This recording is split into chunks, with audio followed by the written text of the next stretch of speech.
porque vamos a arrancar de una vez recibiendo con bombos y platillos al doctor Carlos Saborío. Él es otorrinolaringólogo y creo que es la tercera ocasión, doctor, que nos visita por aquí. Un aplauso para el doc. Nos da gusto tenerlo aquí, doctor, porque bueno, a ver, siempre hay preguntas relacionadas con temas de otorrinolaringología, Claro. sobre todo con la humedad que hay, con tanta gripe y demás. Pero hoy el tema que nos reúne es ronquidos y apnea del sueño. Sí, claro, y a mí me encanta estar aquí con ustedes y poder llevarle este mensaje a toda nuestra audiencia. Muy bien. Doctor, vamos por lo primero. ¿Qué diferencia hay entre los ronquidos habituales y la apnea del sueño como tal? Bueno, ve qué interesante la pregunta que me haces. Lo primero que tenemos que pensar es que la vía respiratoria nuestra es un tubo hecho de músculos y de tejido. Tejido que nosotros llamamos tejido blando. ¿Ok? Entonces, mientras nosotros estemos despiertos, Rose y Nati, nuestro cerebro gobierna que eso se mantenga con tono. Al igual como nuestras piernas, como nuestros brazos, como todos nuestros músculos mantienen cierto grado de tonalidad, también la faringe y también la hipofaringe.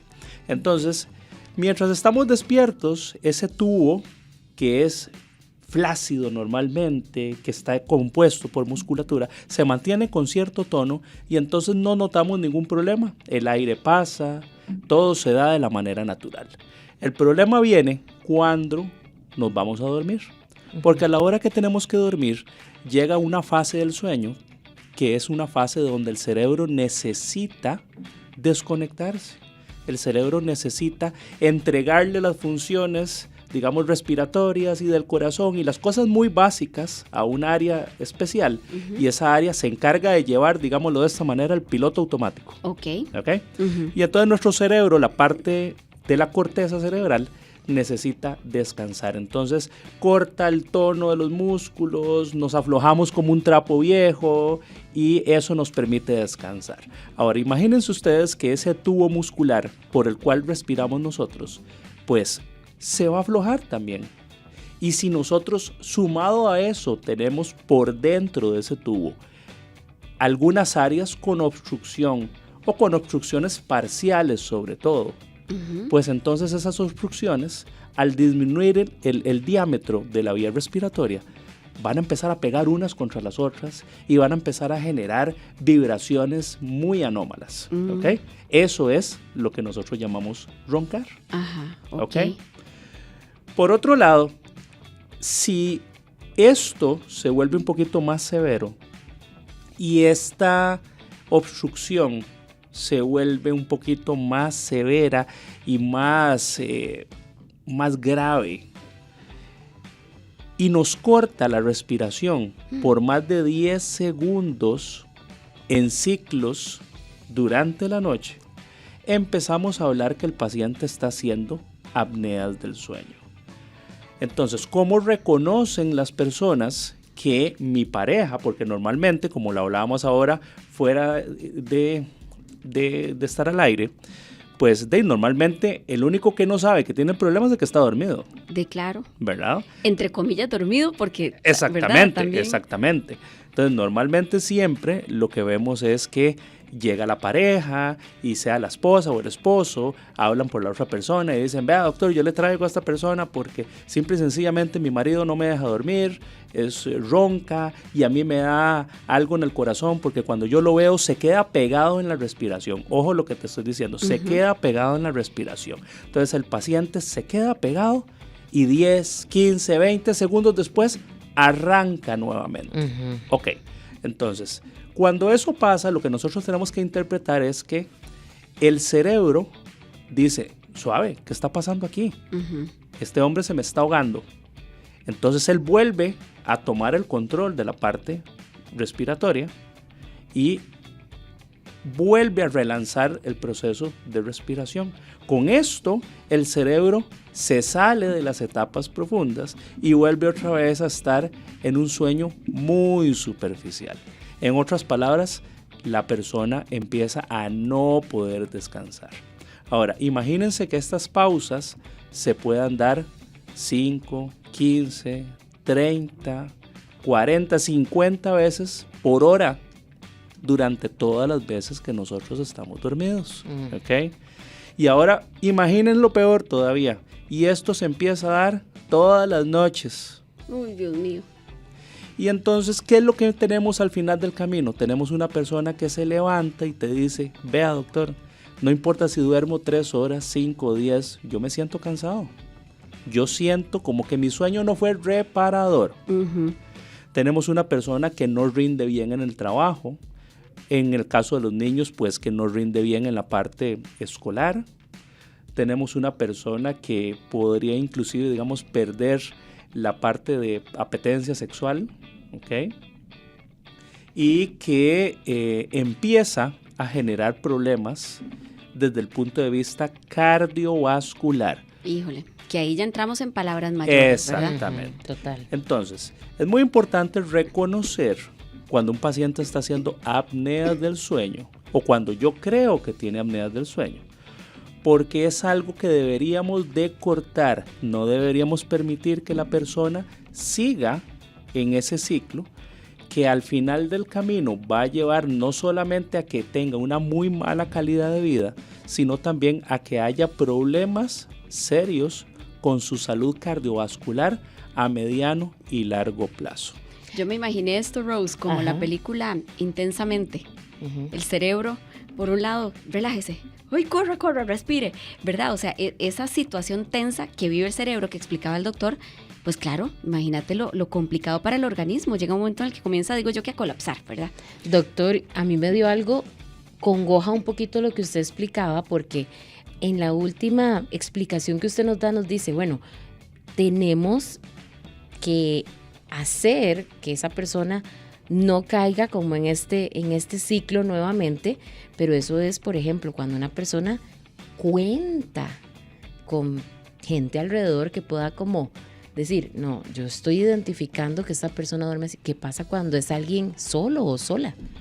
Sí, esa es una muy buena pregunta porque normalmente son los últimos en darse cuenta, ¿verdad? Sí. Ese tipo de pacientes son pacientes que pueden pasar años antes de entender que su problema es un problema de apnea obstructiva del sueño, que es así como se llama este problema, ¿ok?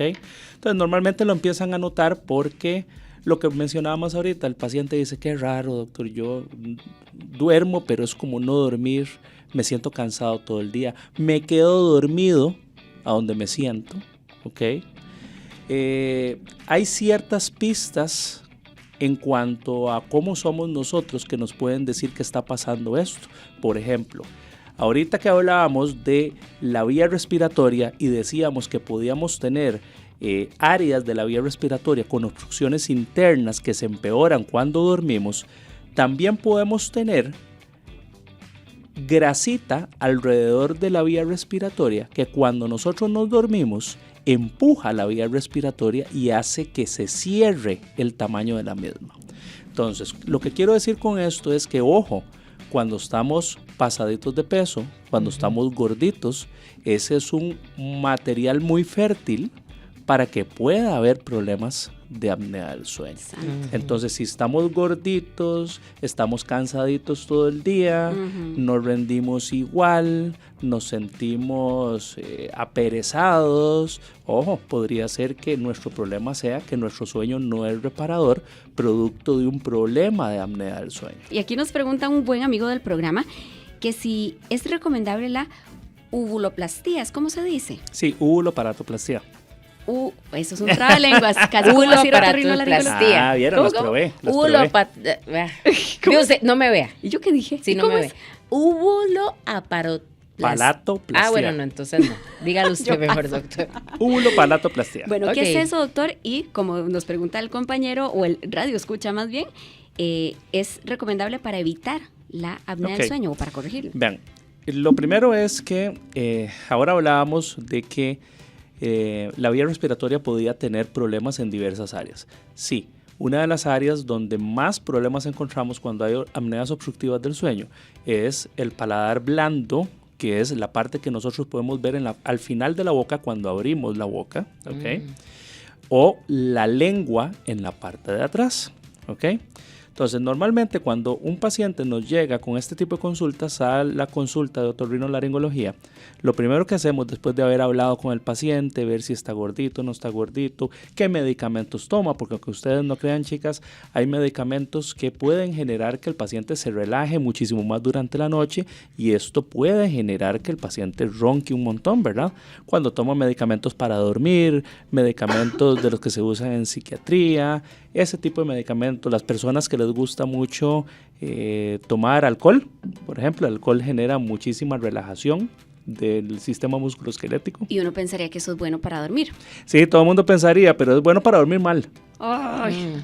Entonces, una vez que hemos investigado, indagado todo eso, pues entonces procedemos a hacer algo que llamamos una endoscopía, que de hecho ustedes ya la vivieron. Unas cuantas Entonces, veces. la famosa endoscopía, lo que hacemos es meter a través de la naricita y a través de la boca unos lentes muy pequeñitos que están conectados a un equipo de alta definición de video que nos permiten ver cómo es ese famoso tubo por dentro, porque cada persona es diferente, todos tenemos partes que son similares pero no iguales. Entonces buscamos, vemos si el tabique está desviado, vemos si los cornetes están grandes, si tienes pólipos nasales, si hay adenoides, si hay amígdalas grandes, si tienes la base de la lengua grande o si el paladar está gigantescamente caído, ¿ok? Entonces, para responder la pregunta que nos hacían, la uvulopalatoplastia es una buena herramienta cuando nosotros detectamos que el problema está exactamente en el paladar blando. Entonces, si vos tenés un paladar blando que cuando abrís la boca y te ves al espejo ni siquiera lo lográs ver, o sea, no logramos ver esa como M que se produce al final, ¿ok? No lográs ver ni siquiera tus amígdalas, ¿ok? Entonces, esos son pacientes donde se podría tomar en cuenta ese tipo de cirugía. Ayuda bastante porque lo que hacemos es darle una nueva forma al paladar y generar una tensión extra y un espacio extra en el paladar que nos permite que haya mejor paso del aire durante la noche y que cuando el cerebro se despreocupa de la parte muscular, pues que esta parte muscular no se termine cayendo. Ahora, yo siempre le digo a los pacientes, porque vean lo que te dije ahorita, los pacientes normalmente llegan y siempre están en su mayoría pasaditos de peso o están gorditos. En cirugía del ronquido es muy importante entender que el paciente tiene que acompañar su cirugía de pérdida de peso, aunque sea de a poquitos, como cada quien crea que es lo conveniente, pero normalmente este tipo de problemas tienen que ir acompañados de varios profesionales, ¿verdad? Quien nos lleve la parte de la rutina de ejercicio, quien nos lleve la parte nutricional, que vos lo decías ahorita muy bien.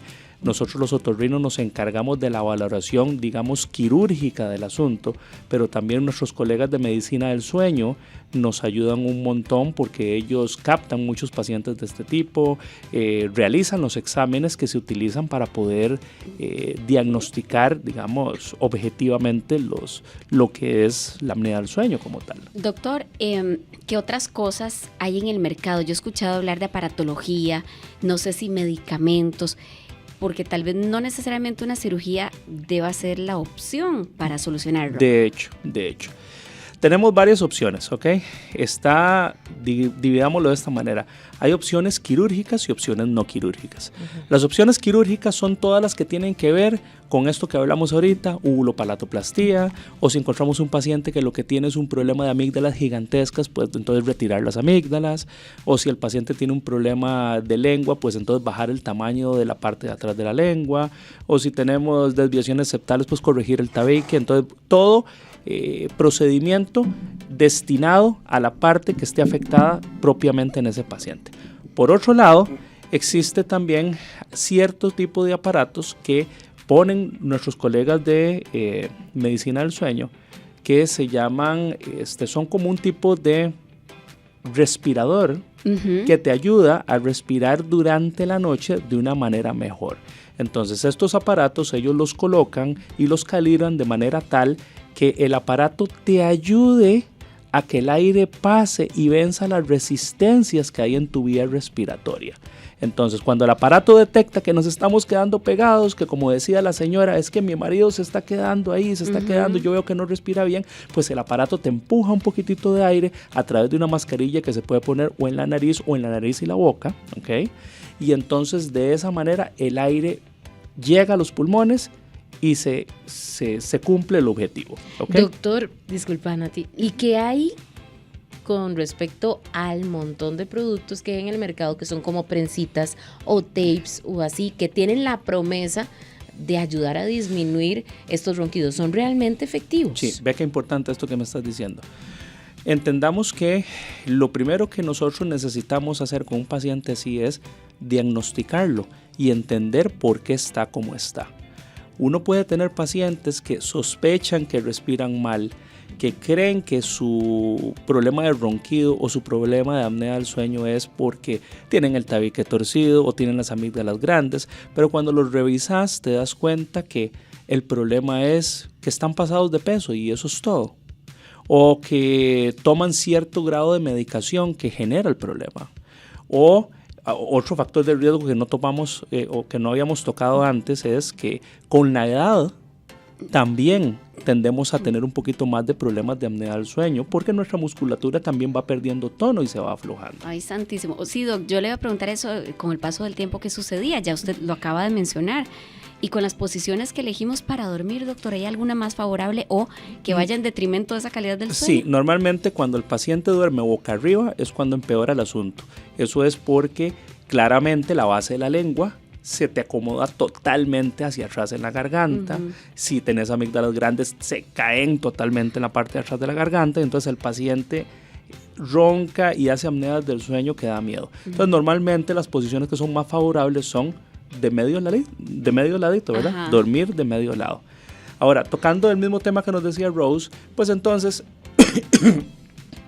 perdón, imagínate, Rose, que si yo me pongo banditas para abrir, por ejemplo, las fosas nasales, pero mi problema es que tengo amígdalas gigantescas, ¿qué beneficio puedo tener yo de eso? ¿Verdad? Normalmente ese tipo de aparatos podrían eventualmente servir si vos tenés claro cuál es el problema que tiene el paciente. Sin embargo, la recomendación general sería no son aparatos que sean del todo efectivos y lo mejor sería valorar al paciente para saber si el paciente es claro candidato a algo quirúrgico o más bien claro candidato a utilizar CPAP, así es como se llama el aparato que se utiliza, digamos, para dormir en las noches, ¿ok? A utilizar CPAP, que son los aparatos que ponen nuestros colegas de medicina del sueño. Bueno, yo creo que ya a modo de conclusión, la pregunta infaltable, doctor, es quienes nos han escuchado y creen tener algo muy cercano a la apnea del sueño, ¿a quién deben acudir de primero como especialistas? Ok. Entonces, yo lo que les diría es que, primero, si sospechamos que podemos estar teniendo problemas de apnea del sueño, consulte, no se quede con la duda. Consulte con su médico general, consulte con su médico internista, con la persona a la que le tenga más confianza en el momento, ¿ok? Normalmente ellos van a poderte referir sea con un otorrinolaringólogo o sea con un médico de medicina del sueño, que podemos ayudar en el problema. Normalmente cuando el paciente llega a donde una persona de medicina del sueño, él hará el diagnóstico y valorará si eventualmente el paciente tiene algún tipo de problema que más bien requiere una cirugía y él mismo lo refiere a donde nosotros los otorrinos. Okay. E igual nosotros, cuando nosotros recibimos un paciente que consideramos que no es candidato a cirugía, que consideramos que se puede beneficiar más de las opciones no quirúrgicas, nosotros lo referimos hacia los colegas de medicina del sueño. Entonces no hay que verlo como que existe un solo tipo de especialista que ve este asunto, sino como todo un equipo de profesionales que trabajamos juntos para tratar de buscar lo mejor para estos pacientes. Doctor, muchas gracias. Yo creo que siempre queda uno con ganas de seguir conversando, porque ahora pensaba yo si se puede curar del todo, si puede ser reversible.